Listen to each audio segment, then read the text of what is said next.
All right, moving on in chapter 2, we're going to talk about complex numbers and then operations with those complex numbers. So in the bell ringer, I had you start off with x squared equals 9. Okay, you may have seen this before in past math classes, mainly Algebra 1. What's the opposite of a square? Because we want to get x by itself. Square root. So if I square root both sides, we get x equals, what's the square root of 9? 3. How many answers should you have if you take the square root of a positive number? 2. Where do those come from? Positive, negative. Yep, so positive, negative 3 would be our answer there. Okay, what if I happen to throw in a negative 9? Same thing. Type in your calculator for me. Type in the square root of a negative 9.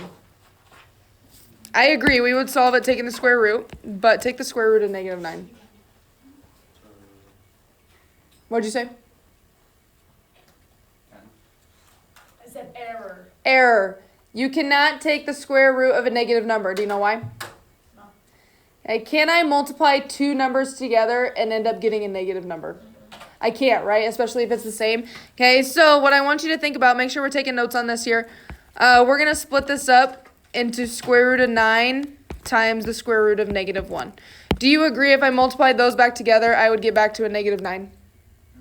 Okay, so let's evaluate this here. What is the square root of 9? 3. How many answers should we have with that? 2, so that's our positive negative 3. And then we have the square root of negative 1. Again, can we take the square root of a negative number? No. Okay, what we're going to learn today is the square root of negative 1, that equals the letter I. Okay, this is where imaginary numbers comes in. Okay, so since we can't take the square root of that number, okay, so with that square root of negative 1, let's take some notes off to the side. So that imaginary number I, that stands for the square root of a negative 1. Okay, so I equals the square root of negative 1. I squared, what would happen if I squared this? What would happen to that square root and square? They would cancel each other out, so I'm just left with negative 1. Okay, box this, star it. Those two notes right there are pretty important. Okay, I equals the square root of negative 1. I squared equals negative 1. Okay, so the imaginary number concept, that allows us to take the square root of a negative number. Okay,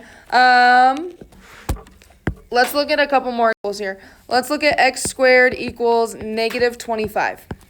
Okay. How would we solve this to get x by itself?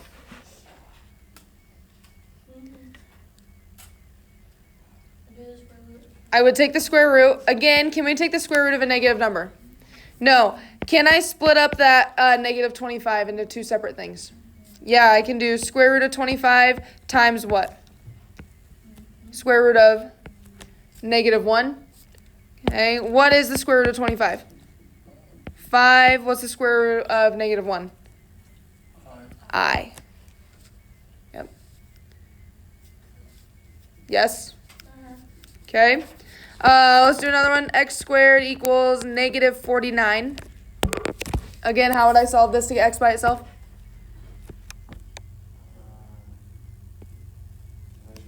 Take the square root.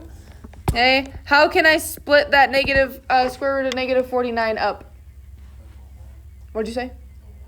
Yeah, I can put square root of 49 times square root of negative 1. Well, what is the square root of 49? 7. What's the square root of negative 1? I. Are we seeing a pattern here? Okay. Eventually, when you get more comfortable with this, you won't even have to do this step here. Okay, you can just know, oh, okay, what's the square root of 49? And then remember what that negative means. Okay, so whenever you take the square root of a negative number, you're always going to have I in your answer to take care of that negative sign. Okay, let's try one more here. X squared equals negative 64. Again, how would I solve this? Come on. Thank you. Take the square root. Okay, what happens to that negative? What does that negative become? Negative 1. Yeah, if I separate this out, that gives us x equals the square root of 64 times the square root of negative 1. So then what's the square root of 64? 8. What's the square root of negative 1? I. So again, what is this negative in a square root always going to turn into? Negative 1. Yes, and then in the end, what's it always going to turn into? I. Okay, so that negative in the end is always going to turn into an I. Okay, go ahead and make yourself a note in your notes. This just stands for imaginary. It's an imaginary number.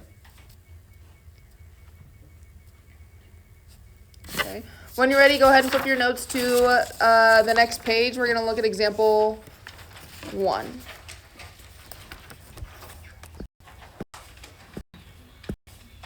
Okay, a couple more examples here. X squared equals negative 5. Again, how do we get x by itself?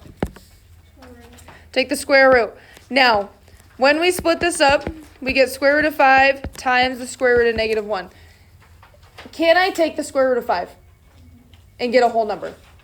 No, there's no number that can multiply by itself to get 5. Okay, so when that happens, for now, since we haven't gotten there yet, I'm okay if you leave that as a square root for now. So we get the square root of 5, and then what's the square root of negative 1? I. So our answer would just be square root of 5, I. Now, keep in mind, when you do that, it is not square root of 5, I is not on the inside. Does that make sense? So since we already took the square root of that negative 1, that I is its own component on the outside. Okay. Same thing with that last example. X squared equals negative 72. Again, take the square root. What does this split up to be? Square root of 72 times square root of negative 1.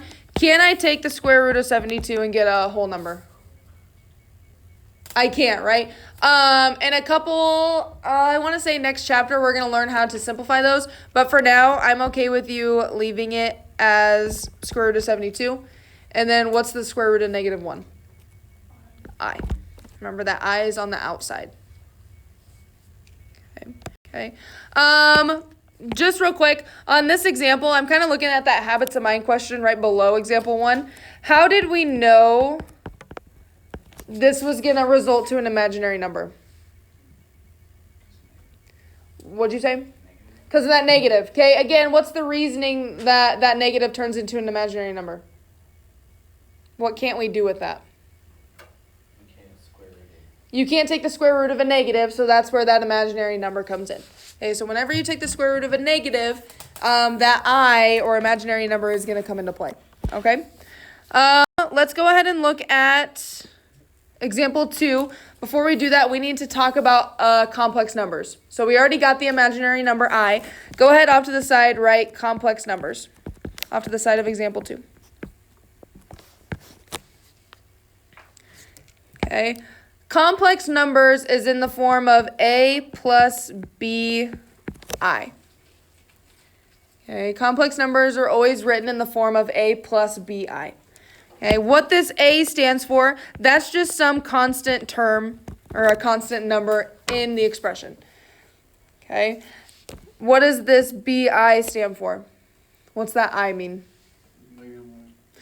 Imaginary, yes. Yep, that would be our imaginary number. So like what we had for the square root of negative 25, our answer was 5i. That number would have been imaginary. Okay, if I is attached to anything, that whole bi term would be imaginary. Okay, so what I want you to do, go ahead and write a couple of these examples here. Negative 6 plus 4i. Okay, we're talking about the form of A plus bi. In this one, which one is the A? What does A equal? Negative 6. Okay. What does BI equal? 4i. Yep. So our constant term is negative 6. Our imaginary term is 4i. Okay. That's where they got the negative 6 plus 4i. Okay. What about that next one? What is my A term in the next one? What's my constant? 7. What is my imaginary term, my BI? I square root of 2. Yep, again, how do we know those ones in red? How do we know those are imaginary? Because they have the I. Yep, that's exactly what gives it away. On that last one, what is my constant, my A value? Don't have one, so what can we put for it? 0, right? That's like taking 0 plus that, but do we normally write 0 plus anything? No. Okay, what is my imaginary number then? 0.5 I. Okay, so whenever we're working with these complex numbers, we always want to write it in the form of A plus BI. Okay, so constant plus imaginary number. All right? Okay, so here's an example we're going to look at together. 4 minus 7i plus negative 11 plus 9i. I'm going to zoom in here for a second. Okay. Are both of these in the form of A plus BI? They are, right? So they're two complex numbers that we are trying to add together. Okay? This is a lot like algebra. Okay? Whenever you see a variable, okay, whether it's x, can even be I, we can treat that exactly like a normal algebraic equation. Okay? So with this plus sign in the middle, does that change any of the signs after it? No. So what we can do when we have plus signs is we can just take those parentheses away right away. So we get 4 minus 7i minus 11 plus 9i. So all I did there was just make it a little cleaner, and I took those parentheses out. Okay? To simplify this and to combine these two complex numbers, we're just going to combine like terms. Okay? So what's a like term to 4? Negative 11. What's 4 minus 11? Negative 7. Okay? What is a like term to negative 7i? 9i. What's negative 7i plus 9i? Plus 2i. Is there any more like terms I can combine here? No. Is this in the correct form A plus BI? Yes. So this is my final answer for that one. Okay. So all we're doing is we're combining and we're working with complex numbers. Okay? Another one I want you to write off to the side. We have 6 plus 8i minus 2 minus 5i. What do you notice about this one compared to the one we just had before? We have a subtraction problem instead. Okay? With the subtraction problems, can we just take the parentheses away and act like they're not there? Does anyone remember what you have to do when you have subtraction? What'd you say? Not do what I was doing. I was taking the parentheses away. Yep, we can't take the parentheses away right away because what's technically right here? A 1. Okay? Do you agree these can stay the same? Yeah. Like nothing's changing those. So I agree we can keep those. 6 plus 8i. What do we need to do with this negative 1 that's here to the second parentheses? Take it times everything. Yeah, we got to take it inside to both of those. So ultimately what happens to the signs in the second parentheses? They flip-flop. So positive 2 turns to negative 2, minus 5i turns to positive 5i. That is the only tricky part with subtracting complex numbers. Okay, you got to make sure you take that negative 1 or that subtraction sign and switch the signs and distribute it into the second set. Now does it look like something we had before? Yep, now we just got to combine like terms. What's a like term to 6? Yep, 6 minus 2. 4. What's a like term to 8i? 5i. 8i plus 5i? Plus 13i. Is this written as a complex number? A plus bi. Yep, so we're good. Okay, if you did have this written as 13i plus 4, is that correct? No. Do you agree addition is like commutative? It works both ways. Okay, but with complex numbers, we really want to make sure we write it in the a plus bi form. Okay, just to be correct on those. All right, let's take a look at these together here. Looking at that first one, okay, what operation do we have? Addition. Okay, does addition change anything? No. What can I do right away then? Take the parentheses away. Yep, so we have negative 4 plus 6i minus 2 minus 9i. From here, what can I do? What's the last thing we gotta do here? Combine like terms. What are like terms?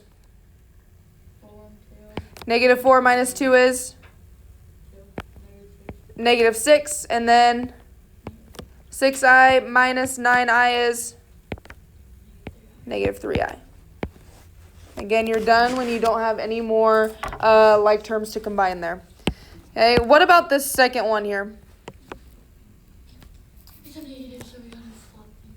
Yeah, we have this subtraction instead, so can we just take the parentheses away? No, what do we have to do? Yep. Does this first one change? No, that one can stay the same. What happens to the second one for that negative? Signs change, right? So negative 4 turns to plus 4. Positive I turns to negative I. And then from here, what's 3 plus 4? 7. What's negative 2i minus I?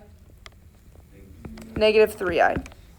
Again, what form do you want your answers to be in? What's it called? Complex form or a plus bi, right? Do you agree these work the exact same way as if I had x's in the problem? Yeah. Do you agree that you would get the same exact answer other than you would have x in the spot? Okay, works the same exact way. Okay, you would get negative 6 minus 3x. You would get 7 minus 3x. Same exact way. All right, now we're going to talk about multiplying complex numbers. Okay, again, you're going to notice it's the same idea as multiplying just the polynomial functions that we have before. Go ahead and write this off to the side of example 3. I'm going to change that so we don't have to work with decimals. Let's do negative 2i times 8 minus 9i. Let's work with this problem right here. For one, how do I know this is multiplication? Yeah, and right here, is there any addition or subtraction sign in between there? No. So when we have a term written like this, or keep in mind when we had like 2x times 8 minus 9x, what would we do with that 2x? We would distribute that, right? Same thing over here. Okay, we would distribute negative 2i to both terms. So what's negative 2i times 8? Negative 16i. What is negative 2i times negative 9i? Do you agree it'd be positive 18? Okay, positive 18, what's I times I? I squared. Same thing if we had x times x, that would be x squared. Okay? Do you think we're done? Why not?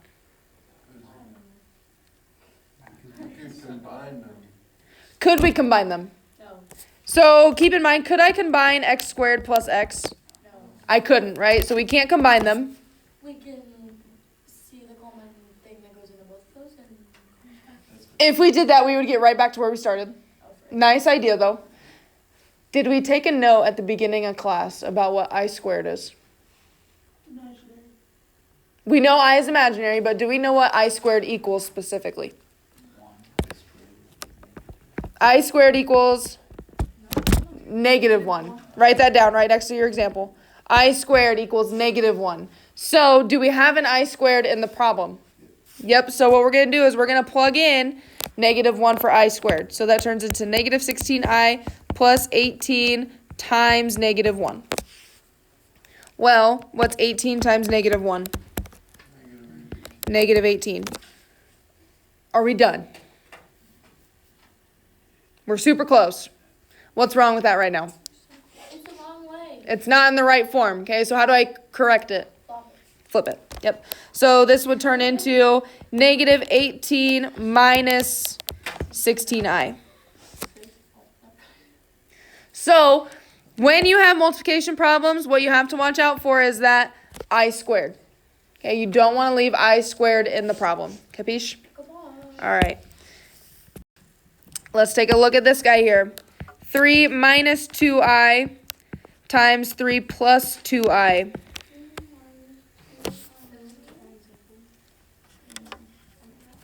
You can go ahead and keep writing this one off to the side.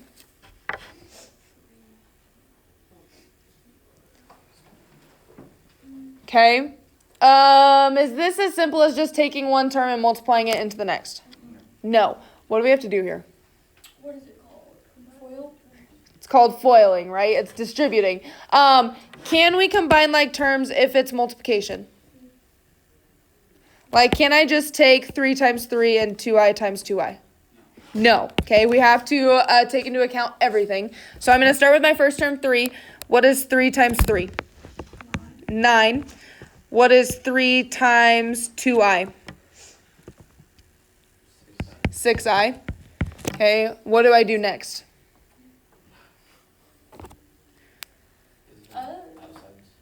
Yeah, I finished this term, so now I'm going to go with this one. What's negative 2i times 3? Negative 6i. What is negative 2i plus 2i? Dang it. Negative 2i times 2i. Negative 4i squared. Before we worry about that I squared, do you notice anything? The eyes are gone. Why are the i's gone? They cancel each other out. Yeah, if I combine these are gone right here. I'll explain why once we finish this problem. Okay. How else can I simplify this?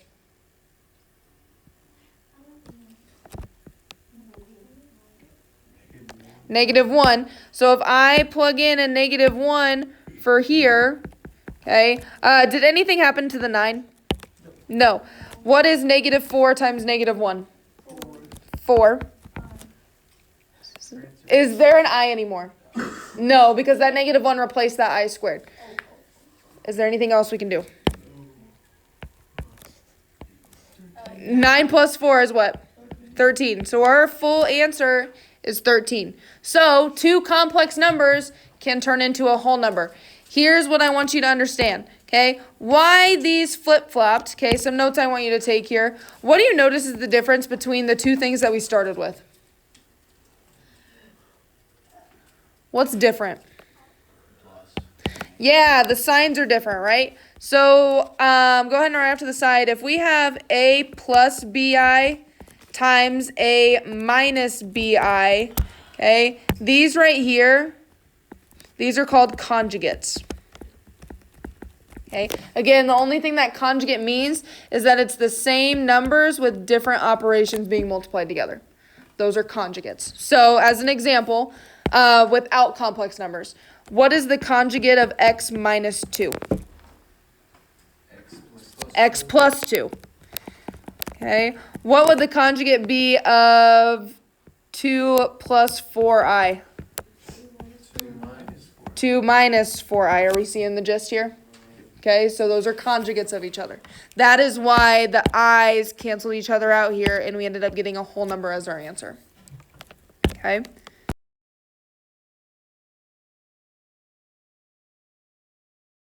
So I'm going to give you a couple examples here. Here's the first one. Do 2i times 10 minus 5i as your example A. And then for example B, I want you to do 1 plus 2i times 1 minus 2i. Okay, so on A, what are we doing on part A? First of all, what operation's happening? I don't know, but I know what to do. We're multiplying. Okay, so what do I need to do with that 2i? Yeah, what's this called? Distribute, right? We're going to distribute. Take 2i times 10, which is 20i. And then what's 2i times negative 5i? Negative 5i squared. Careful. Negative 10i squared. Am I done here? No. No, when multiplying, what do we have to remember?